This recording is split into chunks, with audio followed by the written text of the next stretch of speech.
Bienvenue dans Question de coach, le podcast qui booste les leaders et leur leadership. Je suis Audrey Genron, consultante, business coach et hypnothérapeute certifiée. Ce podcast s'adresse à vous, leaders, managers, entrepreneurs, vous qui voulez retrouver du sens, du souffle et du pouvoir intérieur dans votre manière de diriger. Ici, pas de recette magique, mais des vraies questions, des réponses puissantes et des outils pour reprendre les rênes de votre leadership.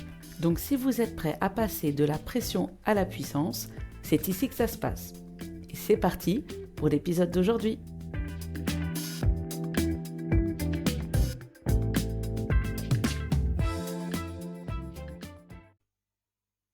Alors, bienvenue dans Question de coach, le podcast qui booste les leaders et leur leadership. Vous le savez, je suis Audrey Genron, je suis business coach, je suis consultante, je suis hypnothérapeute, mais surtout, et je suis aussi entrepreneur et je suis solo entrepreneur. Je veux bâtir, comme vous, un business qui tient debout. Moi, je suis solo, peut-être que vous, vous êtes accompagné, peut-être que aussi vous êtes en équipe. Mais vous savez, que l'on soit seul ou plus ou moins bien accompagné, il va falloir gérer, ce que j'appelle les up and downs, les super moments, les up où tout va bien et puis, les moments où ça va moins bien et puis, on se rend compte que finalement c'est plus très bien pourquoi on fait les choses ou comment on arrive encore à tenir debout. Donc aujourd'hui, on va parler de ce sujet que très peu d'entrepreneurs osent avouer, mais que nous tous, on vit, donc les up and downs, les montagnes russes émotionnelles, les jours où tout roule et tout repart, en vrille ou en cacahuète. Donc si toi aussi tu es entrepreneur depuis plus de 6 minutes, tu connais ça. Un jour, tu signes un client, tu te sens invincible. Le lendemain, tu te réveilles avec zéro réponse, zéro cash qui rentre, ton cerveau qui panique et une petite voix à l'intérieur de toi qui te demande: «Mais pourquoi j'ai quitté mon job corporate déjà? C'était quoi l'idée?» Donc, respire, c'est pas toi, c'est juste que tu es entrepreneur et aujourd'hui, cet épisode, j'ai l'impression que je le fais pour vous, pour toi qui m'écoutes, mais je le fais un petit peu pour moi, pour me le répéter aussi parce que même si moi je suis, dans Bibès depuis 4 ans et ça va faire, oui, 4 ans maintenant que j'ai fondé Bibès et bien, moi aussi, j'ai des up and downs, des grands up et des grands downs, je vous assure et en ce moment, bah, c'est un peu down parce qu'effectivement, le business du learning, du coaching va pas très, très bien en ce moment. Ça nous touche tous, et moi aussi comme tout le monde dans une certaine mesure. Donc cet épisode, ça va me faire du bien aussi, à moi aussi. Donc dans cet épisode, on va parler de 3 types des up and downs, hein, les ce que je vois un peu dans mes coachings et ce que j'ai expérimenté moi-même. Les moments où ça va bien et moins bien financièrement, les moments qui vont moins et moins bien avec les clients, les opportunités et puis aussi, les up and downs, identitaires ou émotionnels. Et puis surtout, ce que je vais faire, c'est que moi, je vais me les répéter, mais toi, je vais peut-être te les donner si tu ne les connais pas. Ce sont ces outils concrets qui stabilisent ton leadership intérieur quand tout autour, c'est le chaos. Allez, c'est parti. Alors d'abord, on va remettre les pendules à l'heure. Les up and downs, donc les moments plus et les moments moins, c'est pas un bug dans ton système, c'est le système entrepreneurial lui-même. Les montagnes russes entrepreneuriales, c'est pas un accident, c'est même pas structurellement un problème, c'est la structure même du jeu entrepreneurial. D'abord, ton cerveau, malheureusement, il n'est pas, vraiment fait pour l'entrepreneuriat parce que biologiquement, on n'est pas câblé pour ça. On est plutôt câblé pour rechercher la sécurité, la prévisibilité, la stabilité.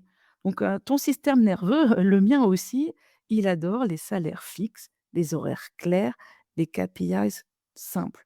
Donc quand on passe à l'entrepreneuriat, bah, le cerveau, il est un peu en panique, il s'active un petit peu, selon ce système que tu m'as déjà entendu dire, hein, le fight, flight or freeze.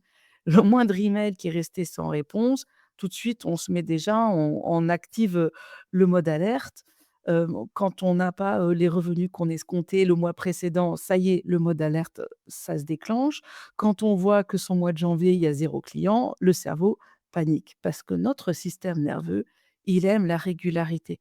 C'est un peu comme les enfants quand ils sont petits, ils aiment bien qu'on leur raconte tout le temps la même histoire sans omettre aucun mot, aucun paragraphe. Et ben, c'est exactement pareil, on s'est habitué aussi comme ça. C'est pas qu'on est faible, c'est juste qu'on est humain. Ça, c'est la première chose à savoir.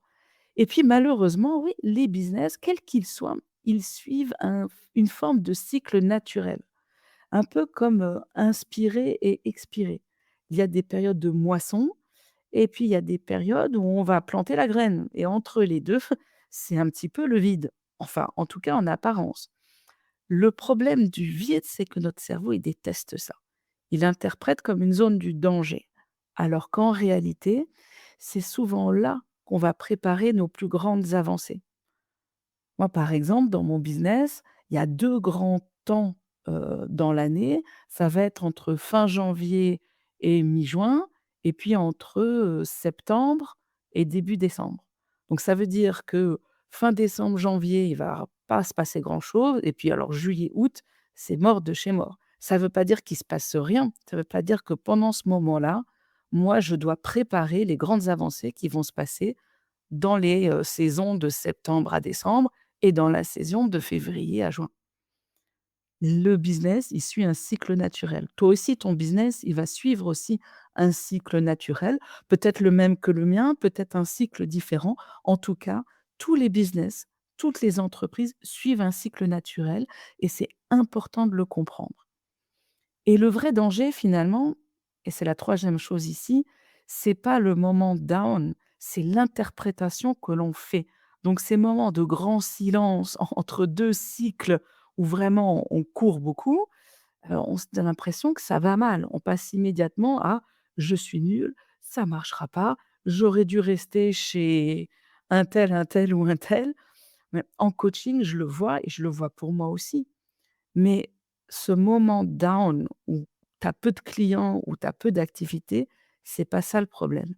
C'est la narration catastrophique qui suit ce moment-là ou même qui le précède. C'est cette narration-là, la petite voix que tu as à l'intérieur, eh bien ça, on va la reprogrammer ensemble pour que ces moments down, ces moments de silence entre 2 cycles où il y a beaucoup de choses à faire, ces moments-là, tu vas pouvoir mieux les vivre. Et je vais le faire avec toi parce que moi, je rentre dans un moment down puisque ça va être le mois de décembre et de temps en temps, j'ai besoin moi aussi de me le rappeler.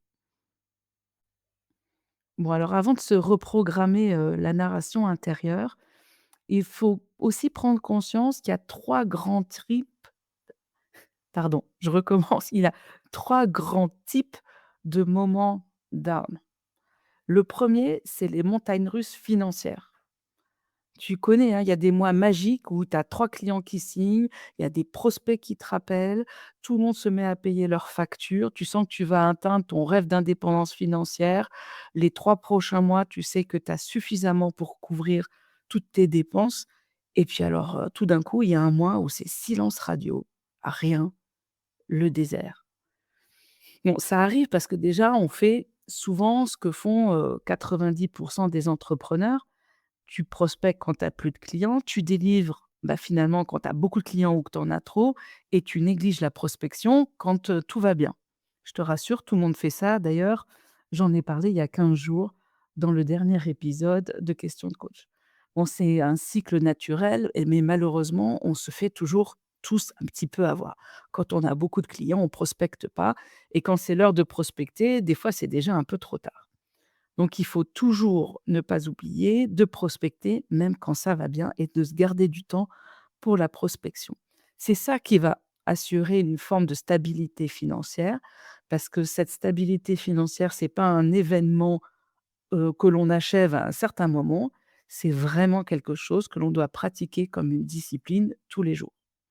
Donc il va falloir avoir toujours un pipeline de clients entrants et de prospects entrants, des leads chauds, tièdes, froids, du pipeline dormant, mais en tout cas, il va falloir avoir des KPI là-dessus et puis aussi avoir, vraiment de la gestion de l'argent, hein. Qu'est-ce qui est rentré? Qu'est-ce qui va devoir sortir? Où est-ce qu'on en est au niveau de ta trésorerie, de la TVA, les impôts et cetera et cetera. Donc là-dessus, ça se travaille, mais ça se travaille vraiment en conscience. Le deuxième down, c'est les prospects fantômes. Tu sais, ces gens qui sont super chauds, qui te disent: «Oui, super, je vais travailler avec toi, puis on va faire ça, ça, ça» et puis tout d'un coup, tu sens que ça devient un petit peu plus froid. Ils commencent à te poser des questions sur, un petit peu le contrat et puis savoir, finalement comment ça va se passer dans le temps et qu'est-ce que ça implique comme investissement. En fait, les prospects, ils disent jamais vraiment non, ça je l'ai vu. Mais, le lead, le prospect en lui-même, bah, ça finit un petit peu par se détériorer, mais très silencieusement, très insidieusement. Parce que la vie des clients, elle continue, hein. Ils attendent pas après nous, ils attendent pas après toi. Ils attendent pas qu'on attend, notre réponse, en fait. C'est pas toi, c'est pas ton prix, c'est pas ton offre, c'est que eux, ils ont un certain timing et quelquefois, nous, le timing qui est le nôtre pour remplir, notre calendrier à venir, bah, c'est pas forcément le timing de ces prospects-là et quelquefois, bah, du coup, ils finissent par se refroidir. Donc il va falloir, nous, de notre côté, pour éviter que nos prospects se refroidissent trop vite, il faut avoir une bonne séquence de follow-up. Par exemple, une fois qu'ils nous ont dit: «Oui, j'ai envie d'avancer», il faut les relancer à 2 jours: «Est-ce que tu as des questions pour avancer?» À 7 jours: «Bon, je te propose une courte mise à jour des priorités qui auront évolué» ou à 3 semaines: «Redites-moi si le projet reste d'actualité». Bon, bien évidemment, suivant le type de prospect, tu vas pas agir de la même manière. Si tu as un prospect B2C avec des individus, ça se refroidit beaucoup plus vite, mais ça se réchauffe aussi très vite. Si tu as interagi avec des prospects B2B, avec, des gens qui travaillent dans des très grosses organisations, ils mettent du temps à se chauffer, mais du coup, ils mettent aussi du temps à refroidir. Donc le cycle de tes prospects, le cycle de tes clients dépend notamment de là où ils travaillent mais effectivement, c'est un autre down, c'est quand tes prospects finissent par se refroidir. Et le troisième down que je vois, c'est, le down identitaire ou émotionnel, ce qui est certainement le plus difficile. C'est finalement, un jour tu te sens, top of the world, le meilleur CEO du monde et puis le lendemain, tu as l'impression d'être un stagiaire non payé de ton entreprise. Donc, en fait, pourquoi ça arrive? C'est parce que l'entrepreneuriat nous fait remonter toutes nos croyances inconscientes.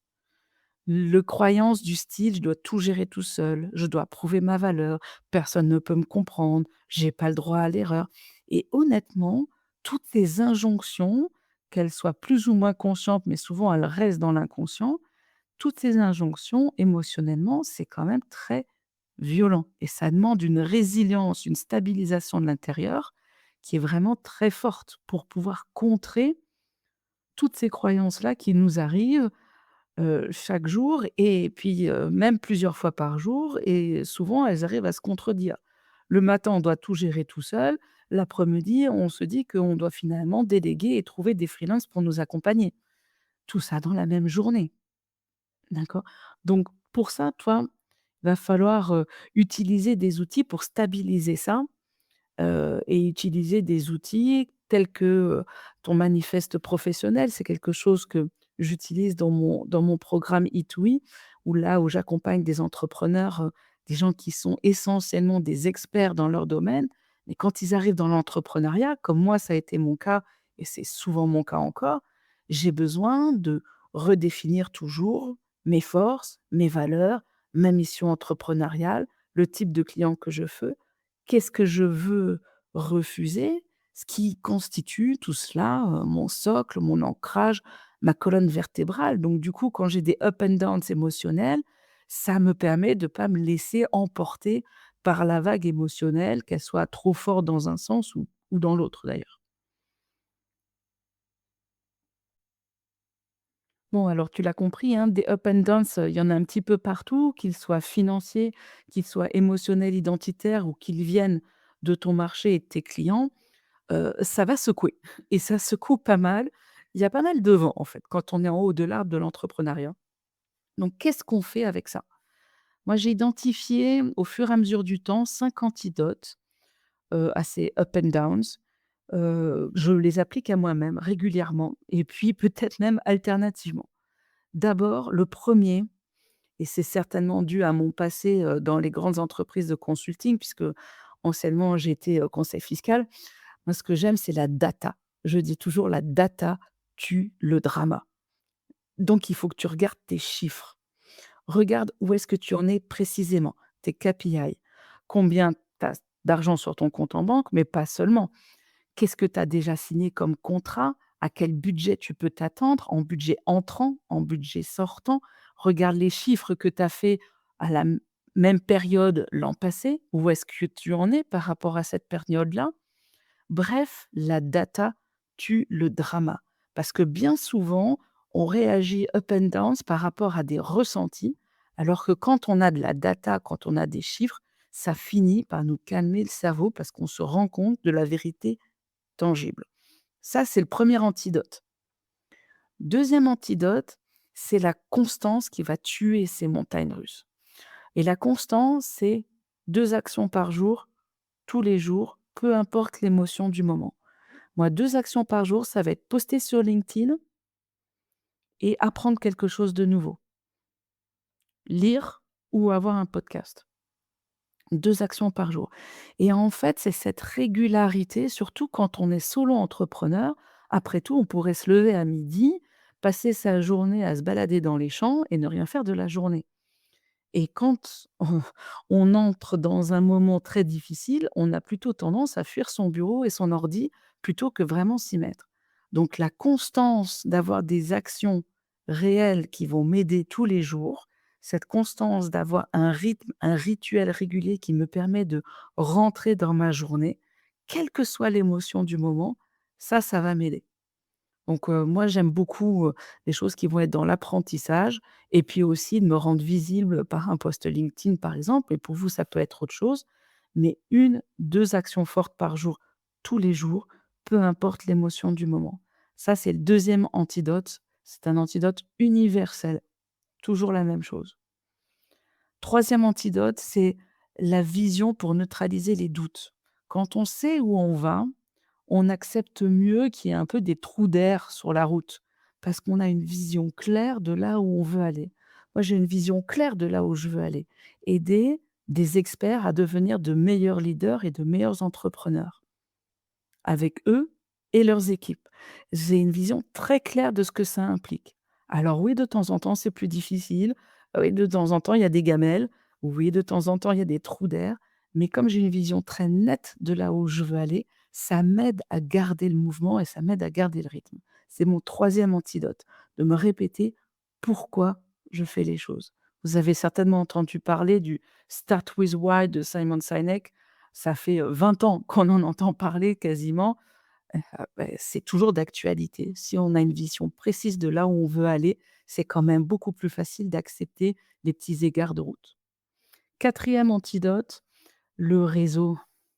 Le réseau, ça stabilise mon système nerveux parce que être entrepreneur, même solo entrepreneur, ce n'est pas un sport individuel. Il faut s'entourer et s'entourer des bonnes personnes. Alors là, je vais pas me faire que des copains. Mais, en tant que coach, hein, il y a des réseaux de coachs. Si je vais dans des réseaux de coachs, je peux vous assurer que la moitié du temps, je vais trouver des gens qui sont d'une grande compétence, mais pas forcément d'une compétence business ou entrepreneuriale. Et je vais trouver des gens qui finalement ont les mêmes problèmes que moi, comment trouver des clients, comment se démarcher du marché, et cetera, et cetera. Donc finalement, je suis pas sûre que là, dans ces moments-là, ça va m'aider à stabiliser mon système nerveux. Le réseau dont je parle, ce sont des gens qui vont m'aider à me propulser, vers un avenir concret. Ce sont des entrepreneurs qui ont du succès, ce sont des coachs ont du succès. Ce sont des personnes, que ce soit ma famille, même s'ils sont, salariés, ce sont des gens qui vont me permettre de me projeter dans l'avenir ou alors d'avoir un regard bienveillant sur le passé. Bref, c'est de pouvoir m'entourer de gens qui sont compétents, qui sont émotionnellement compétents et aussi compétents d'un point de vue business et entrepreneurial. Quand je suis entourée des bonnes personnes, ça me permet de pouvoir aller plus loin. Si vous vous dites: «Ah bah, j'ai personne autour de moi», je vous invite vraiment à aller regarder, dans votre région si vous n'avez pas, des clubs d'entrepreneurs, par exemple, qui puissent vous accueillir.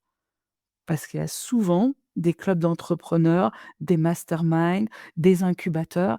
Il y en a quand même pas mal autour de nous et là, on trouve des pépites de compétences, des gens auxquels se raccrocher, qui partagent le même mindset que nous et qui nous permettent d'aller de plus en plus loin.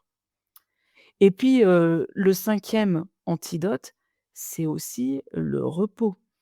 Parce que le down, des fois, c'est pas toujours, une marque qu'il est en train de rien se passer. C'est aussi ça peut être un signe de surcharge émotionnelle ou de surcharge de travail ou alors on s'est créé du travail qui ne rapporte pas la valeur escomptée, d'accord? Et là, on peut avoir des gros moments de doute. Par exemple, là, j'ai travaillé avec quelqu'un qui est jeune entrepreneur. Elle a été dans beaucoup d'événements de networking, elle a beaucoup publié sur LinkedIn, elle a lancé une newsletter, elle a fait beaucoup de choses, mais il y a rien qui vient et quelquefois, c'est, une erreur dans ce moment-là de confondre fatigue et incapacité ou incompétence. Elle, elle se dit incompétente dans ce moment-là et ça l'entraîne dans un vortex négatif encore plus négatif que, si jamais elle avait simplement pris une journée ou 2 pour prendre de la distance, se reposer et puis pouvoir réévaluer la situation de manière plus neutre. Donc voilà, les 5 antidotes universels des up and downs. Un, la data tue le drama. 2, des actions constantes et régulières tous les jours. 3, une vision qui va vous aider à garder le cap. 4, un réseau de gens sur lesquels vous pouvez vous appuyer et qui vous montrent la voie de l'excellence et de la compétence et 5, prendre du repos pour éviter d'aller se planter dans le mur et d'être trop en surcharge. Alors un outil que j'ai moi depuis 4 ans que j'ai commencé, avec, Bibest, c'est, le journal. Faire un journal chaque soir, de noter des choses, alors là, je vais vous en proposer 4. C'est à peu près les mêmes que les miennes.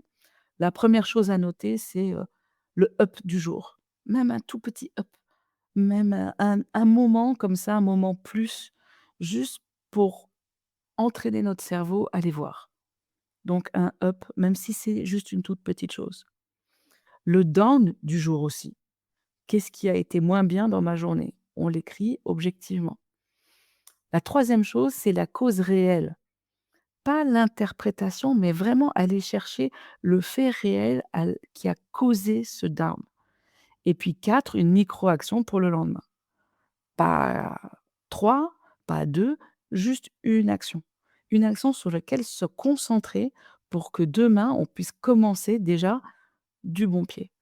Alors ça, c'est hyper intéressant les exercices de journaling parce que sur le coup, ça paraît tout petit. Vous prenez même un tout petit calepin en format A5 ou même A6, ça suffit. Le up du jour, le down du jour, la cause réelle et la macro-action pour le lendemain. Vous faites ça pendant un mois, puis vous allez regarder ce qui se passe. Vous allez regarder avec le recul de un mois s'il y a, un certain nombre de patterns qui vont, émerger, des schémas typiques de vos comportements qui vont émerger et qui, avec le recul, vous permettront de mieux agir sous vos up and down. Par exemple, vous pourriez repérer que, allez, tous les 10 du mois, c'est super difficile pour vous parce qu'à chaque fois que vous faites votre déclaration mensuelle de TVA, vous posez la question: «Comment vous allez payer votre trésor de TVA?» Bon, bah, c'est vraiment intéressant de savoir ça avec le recul. Ça vous permet certainement tout au long du mois de se dire: «Bon, peut-être qu'il va falloir que je change un peu la manière dont je gère ma trésorerie. C'est tout bête, mais il y aura peut-être plein d'autres choses. Par exemple, vous facturez qu'une fois par mois, vous faites les factures de tout le mois. Bon, moi, c'est ce que je faisais jusqu'à présent puisque j'étais toute seule.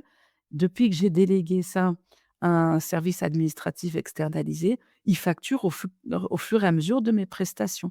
Ça m'a permis de lisser la facturation tout au long du mois.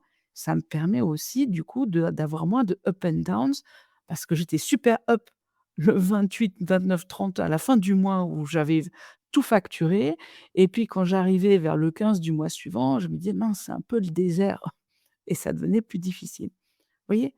Essayez de trouver les patterns et les schémas récurrents. Donc le journaling pour ça, c'est super. C'est un outil très concret, ça vous prend 3 minutes et vous notez juste les up les downs, la cause que vous voyez et une micro-action pour le lendemain. En conclusion, les up and downs, hein, ça va toujours exister malheureusement.